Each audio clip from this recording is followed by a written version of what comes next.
Oh, yan o mga lods. Oh, di ba? Meron na tayong pang ulam. Ayun, good PM na mga lods.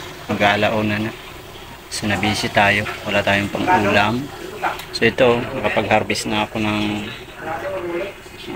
talbos kamote dyan sa tanim ko. Ano lang ako ng aking pang ulam. Ngayon yun naman Tapos, ang ilalaw ko dyan tuyo na dilis. Dilis po mga lods. Masarap to, panigurado. Meron na akong kalamansi. Ngayon mga lods, ilagay ko na po yung talbos ng kamote. Buti na lang may tanim tayo dyan. So hindi uubra yung sahod natin kung puro bili. Pasarap sa pagkain, no?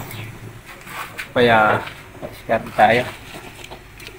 Hindi uubra yung parang ang sahod. Kawawa naman may college pa tayo. So, ilalagay ko na po yung dilis. Ayan.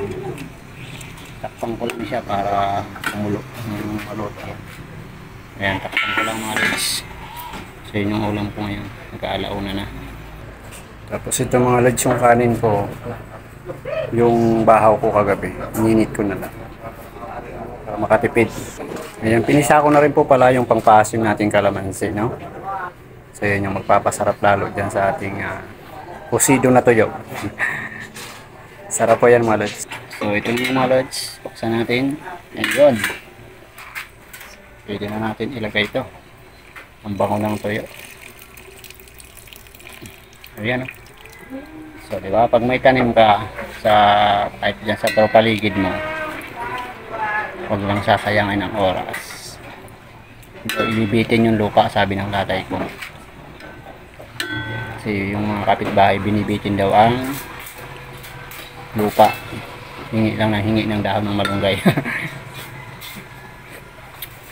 Grabe, ang sarap mga lods. Maasim. Ready na. Kaya na po ako.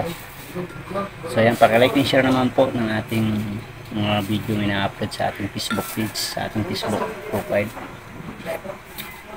Ayan, ready na mga lods. Kaya na po tayo. Ayan, mga lods, kaya na tayo. So ang kanin ko may tutong pa. So ito na yung ating niluto na ayan, talbos ng kamote. Ayan. Sabawan lang natin. Pasensya na kayo maingay ha, mga lods. Luto. Ano tayo? Sige. Matis.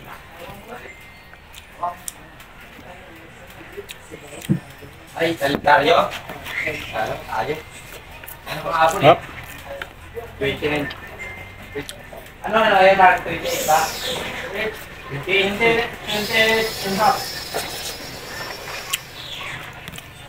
Hindi na kayo eh. Bakit ako? Kaya na lang, pag may tinanim, di ba may pang ulam.